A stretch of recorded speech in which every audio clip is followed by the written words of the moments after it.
संदेश बहुत दूर तक जाए, उसमें जो लिखा है उसके बहाने जो हम कहना चाहते हैं, और उस भूमिका में आदरणीय अखिलेश यादव जी से बेहतर और कोई विकल्प हमारे पास नहीं था। तो उसके लिए हम बहुत आभारी हैं, और इस बात के लिए विशेष तौर पर आभारी हैं कि हमें जितनी उम्मीद थी उससे कई गुना ज्यादा वक्त आपने हमारे बीच में दिया। आप जल्दी आए और आपने ये बात बहुत इत्मीनान से कही कि हम सबको सुनेंगे, आप कार्यक्रम बिल्कुल उसी तरीके से चलाइए। तो इसके लिए बहुत शुक्रिया। बस एक दो बातें कहने के लिए, अभी उदय प्रताप जी जो बात कह रहे थे, मैं उनका शेर जो हिम्मत देता है, असल में इस तरह के कार्यक्रमों से हिम्मत। मंच पर उपस्थित इस कार्यक्रम की अध्यक्षता कर रहे आदरणीय उदय प्रताप सिंह जी, मंच पर उपस्थित प्रोफेसर रूपरेखा वर्मा जी, प्रोफेसर रमेश दीक्षित जी, वीरेंद्र यादव जी, प्रोफेसर रीता चौधरी जी, डॉक्टर मेदुसा जी,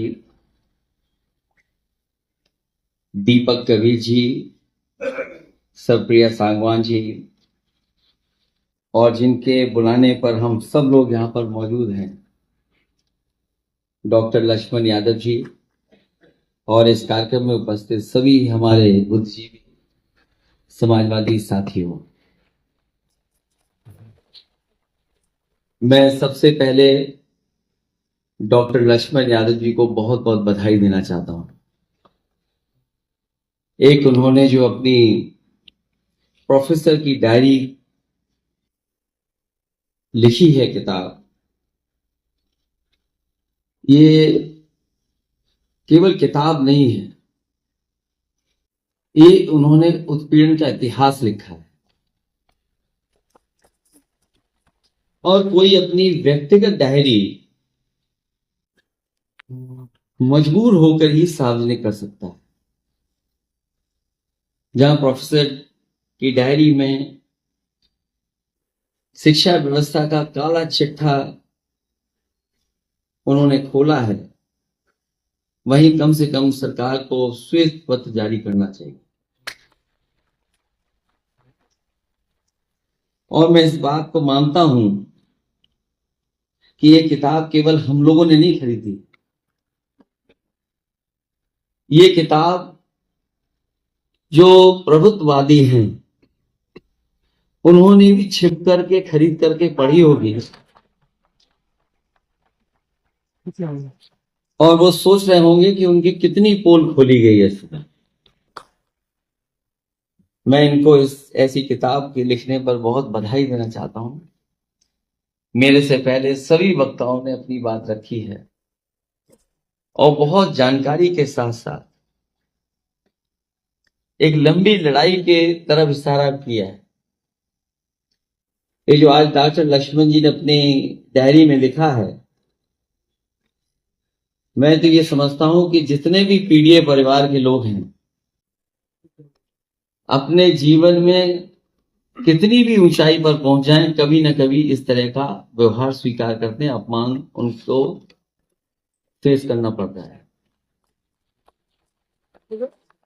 हालांकि न केवल हिंदी में, अन्य भाषाओं में भी, और आज के बाद अंग्रेजी में भी पढ़ने को मिले।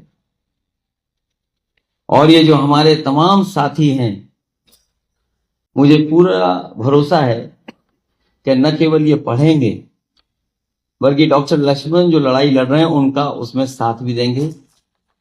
और जैसा कि अभी प्रोफेसर रूपरेखा वर्मा जी ने इशारा किया कि उत्तर प्रदेश ने अगर परिणाम अच्छा न दिया होता तो देश के हालात क्या होते। मुझे खुशी है इस बात की कि उत्तर प्रदेश की जनता ने और खासकर पीड़ित परिवार के लोगों ने एकजुट होकर के एक ऐसी लड़ाई लड़ी है। आने वाले समय में अगर हम लोग जिम्मेदारी से काम कर ले जाएंगे तो अभी तो थोड़ा करीब पहुंचे हैं, जब सरकार में रहेंगे तो बहुत से परिवर्तन लाने का भी काम करेंगे। जहां अभी मैं सुन रहा था आदरणीय उदय प्रताप सिंह जी ने कहा कि मैं वाइस चांसलर हूं, तो मैंने अपनी तरफ से उन्हें धीमे से कहा कि वाइस चांसलर नहीं, हमें चांसलर बना दो आप। मैं आपको भरोसा दिलाता हूं कि न केवल वाइस चांसलर और चांसलर जो अपॉइंट होते हैं, जिन संस्थाओं में जो लोग बैठे हैं वो एक विचारधारा के लोग बैठे हैं, जो अपॉइंट करने वाले वो एक विचारधारा एक रंग के लोग हैं, और जब वो जब संस्था में पहुंच जाते हैं जिसको अपॉइंट करते हैं वो भी अपने ही हिसाब से अपने से मिलते जुलते को अपॉइंट करते हैं। शायद ये लोकतंत्र को सबसे बड़ा खतरा पैदा होने जा रहा है। यहां शिक्षा के सवाल पर और शिक्षा को लेकर के न जाने कितने आंदोलन हुए, हमारी कितनी पॉलिटिकल पार्टी के लोगों ने समय समय पर न जाने कितनी बातें कही, और सच्चाई भी यह है कि देश वही तरक्की किए हैं जिन देशों में शिक्षा का स्तर बेहतर हुआ है या सबको शिक्षा बराबर मिली है। इधर देखने को मिलता है कि सबसे ज्यादा हमला अगर किसी संस्था पर हो रहा है तो वो कॉन्स्टिट्यूशन बॉडीज के साथ साथ सबसे ज्यादा हमला इस सरकार में अगर किसी पर हुआ है तो हमारी शिक्षा की संस्थानों पर हुआ है। जहां अभी प्राइवेट यूनिवर्सिटियां आ रही हैं, वहीं सुनने में ये भी आ रहा है कि अब तो विदेश की यूनिवर्सिटी भी भारत में आ जाएंगी। जब हम प्राइवेट यूनिवर्सिटी में कहीं नहीं खड़े, सरकारी यूनिवर्सिटियों में हम कहीं नहीं खड़े, तो सोचिए जो बल विदेश की यूनिवर्सिटियां आ जाएंगी तो हम कहां खड़े दिखाई देंगे। इसलिए लड़ाई बड़ी है जो हजारों साल से हमारी चलती आई है, उस पर कभी न कभी विराम तो लगेगा ही। हमें उम्मीद है कि जिस तरीके से पीडीए परिवार एक हुआ है और इंडिया गठबंधन के साथ खड़ा हो गया, और इंडिया गठबंधन और पीडीए की रणनीति ने जिस तरीके से मुकाबला किया है, हमें पूरा भरोसा है कि इसी रास्ते पर अगर हम लोग चलेंगे तो आने वाले समय में हम लोग कामयाब होंगे। और जो कुछ डॉक्टर लक्ष्मण यादव जी के लिए हुआ है, अभी तक तो उन पर बंदिश थी, पढ़ाने का समय था, लेकिन अब आजाद हो गए हैं। अब आपको किसी बंदिश में कोई बांध नहीं सकता है, अब आप आजाद हैं और हमें पूरा भरोसा है कि आवाज आजाद रह करके जो आपके ऊपर गुजरा है उसकी लड़ाई लड़ेंगे। हम लोग साथ हैं, आपके पूरे सम्मान के साथ आपको आगे बढ़ाने का काम करेंगे।